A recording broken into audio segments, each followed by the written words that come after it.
Halo para penggemar Geprovis, pada video kali ini saya akan menjelaskan mengenai cermin datar. Misalkan saya memiliki cermin datar. Cermin datar itu adalah cermin yang Anda gunakan untuk berhias itu ya. Nah, cermin datar ini saya letakkan vertikal. Depannya cermin itu sebelah kanan, itu bagiannya mengkilap ya. Yang sebelah kanan ini bagiannya mengkilap, sedangkan yang belakang itu yang kusam. Nah, belakang itu kiri cermin ini. Oke. Nah, perhatikan baik-baik, misalkan saya memiliki benda, anggap aja benda ini berupa titik, yaitu titik A, sejauh S dari cermin. Maka nanti benda ini akan memiliki bayangan, atau cermin ini akan membentuk bayangan di belakangnya. Misalkan aksen, bayangannya sejauh S aksen dari cermin.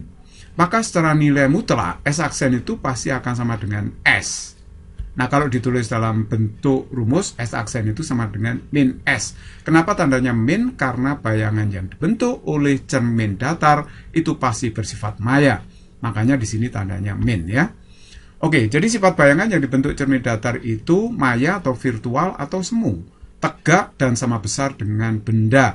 Jadi kalau Anda bercermin di depan cermin datar, wajah Anda itu pasti sama besar dengan bayangannya, ya kan?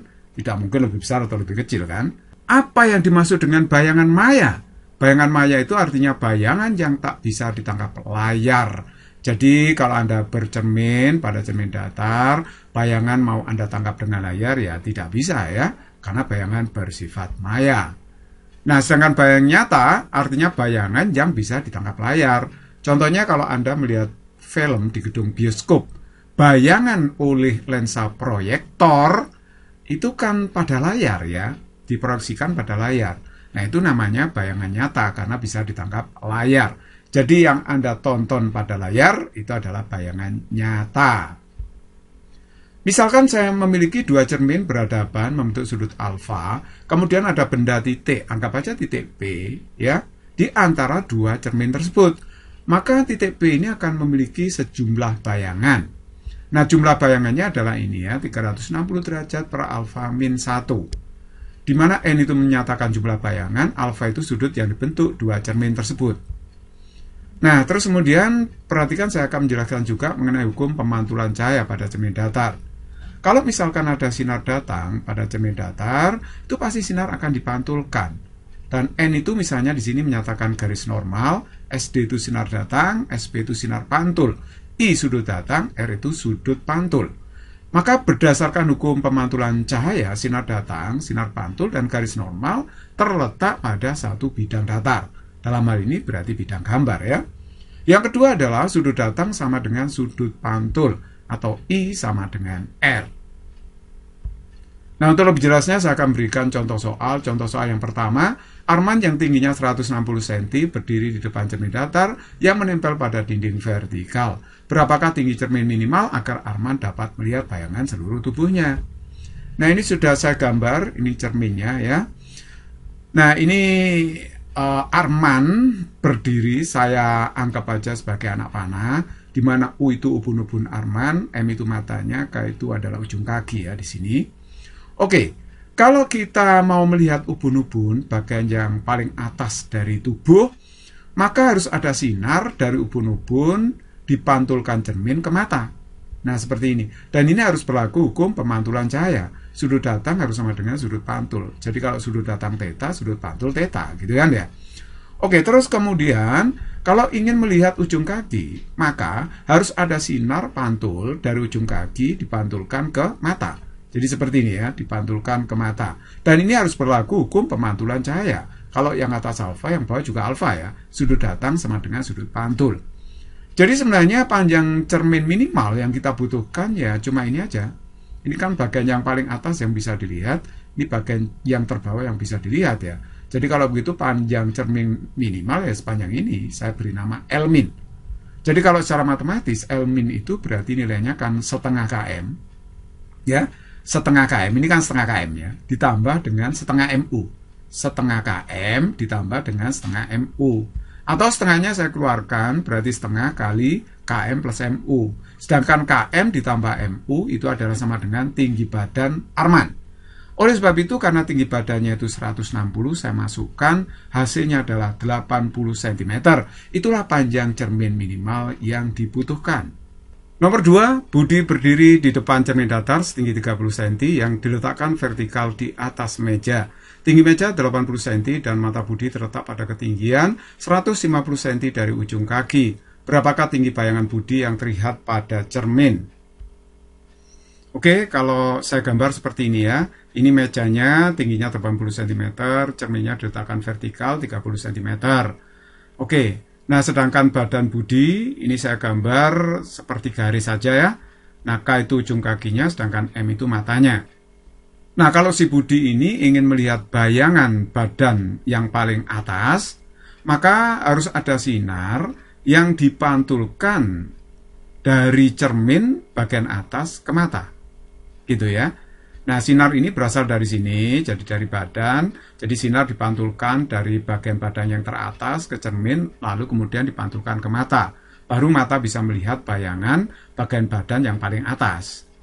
Nah, terus kemudian untuk melihat bayangan badan paling bawah, maka harus ada sinar dari bagian bawah cermin ke mata. Seperti itu, dipantulkan ke mata. Nah, sinar ini berasal dari sini. Jadi dari ujung kaki sinar dipantulkan ke cermin, kemudian dipantulkan ke mata ya. Jadi dipantulkan mengenai cermin, kemudian dipantulkan mengenai mata. Dan ini kedua-duanya harus berlaku hukum pemantulan cahaya. Kalau sudut datang di sini theta, maka ini juga theta ya. Kalau ini sudut datangnya alfa, maka ini juga alfa. Perhatikan baik-baik, kalau ini theta, maka jika ini 40 cm, kok bisa 40 ya? Karena kalau kita lihat jarak mata ke ujung kaki, ya, jarak mata ke lantai, itu kan 150 cm. Panjang mejanya, tinggi mejanya kan 80 cm, ditambah 30 cm, tingginya cermin 110 sudah, ditambah 40 cm, kan 150 itu ya. Jadi kalau ini 150, berarti ini 40 cm ini, ya kan. Jadi kalau 40 cm, ini juga 40 cm, karena harus berlaku hukum pemantulan cahaya. Kalau ini sudutnya theta, maka 40 cm, ini juga 40 cm, gitu kan ya. Oke, sekarang lihat di sini, ini alfa itu juga alfa. Jadi kalau kita lihat ini ke sini, sepanjang ini, itu kan 40 ditambah 30. Ini 70. Jadi kalau begitu, ini ke sini juga 70 cm. Karena ini alfa, sama sudutnya. Nah, perhatikan saya bisa menghitung bayangan badan yang paling atas yang bisa dilihat terhadap garis putus-putus ini. Saya bisa menghitung. Ini kan 30 cm. Sedangkan jarak ke sini itu 40 cm. Berarti ini ke sini itu 10 cm kan. Tapi yang ditanyakan adalah panjang bagian badan yang tampak. Ya, panjang bayangan bagian badan yang tampak. Ini kan. Nah ini, yang sudah saya arsir itu. Ini berapa itu? Nah kalau kita hitung berarti ya 70 cm dikurangi 10. Nah itu. Jadi panjang bagian badan yang terlihat adalah 70 kurangi 10 cm, yaitu 60 cm. Nomor 3, dua cermin datar vertikal dengan tinggi saling berhadapan pada jarak 2 meter. Si Charlie berdiri di tengah-tengah dua cermin tersebut. Berapakah jumlah bayangan Charlie yang dibentuk kedua cermin datar itu? Nah, kalau saya gambar demikian, anggaplah ini Charlie ya, di antara dua cermin datar yang berhadapan. Nah, kalau dia berhadapan, sudutnya kan nggak ada, 0. Nah, padahal jumlah bayangan 360 derajat per alfa min 1. Jadi kita masukkan aja 0. 360 per 0 itu tak berhingga, dikurangi 1 ya, tetap aja tak berhingga. Jadi jumlah bayangannya akan banyak sekali alias tak berhingga. Nomor 4, dua cermin datar A dan B saling berhadapan membentuk sudut alfa. Terdapat bola lampu kecil di antara dua cermin tersebut memiliki bayangan sebanyak N. Jika sudut antara dua cermin itu dikurangi 20 derajat, maka jumlah bayangan bertambah sebanyak 3. Berapakah sudut alfa tersebut? Nah, kita ingat bahwa jumlah bayangan yang dibentuk antara dua cermin itu kan 360 derajat per alfa min 1. Nah, jumlah bayangannya bertambah 3 kalau sudutnya dikurangi 20. Jadi nulisnya seperti ini. Lah, N-nya ini saya substitusikan ke sini. N-nya kan 360 per alfa min 1. Nah, ini saya taruh sini. Ditambah dengan 3, yang kanan tetap ya. Oke, nah min 1-nya ini bisa saya hapus, berarti yang kiri jadi seperti ini, yang kanan jadi seperti itu. Nah, sekarang saya pindahkan 360 derajat per alfa ke ruas kanan. 3 tetap di ruas kiri ya.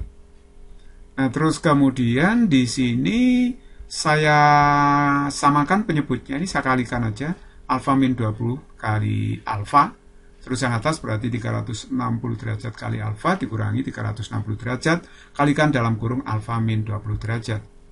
Jadi yang atas itu nanti min 360 kali alfa, ini 360 kali alfa habis. Tinggal yang ini aja ya, 360 kali 20. Ini tetap 3 ruas kiri. Nah terus kemudian ini saya kalikan, alfa kuadrat min 20 alfa, ya kan? Terus kemudian 360 dibagi 3 itu 120 ya. Kali 20, 2400. Setelah saya pindah ke ruas kiri. Akhirnya saya menemukan persamaan kuadrat seperti ini. Ini persamaan kuadrat. Kalau mencari alfanya ya kita faktorkan aja. Alfa min 60 kalikan dalam kurung alfa plus 40 sama dengan 0. Dan alfa itu harus positif, tidak boleh negatif ya.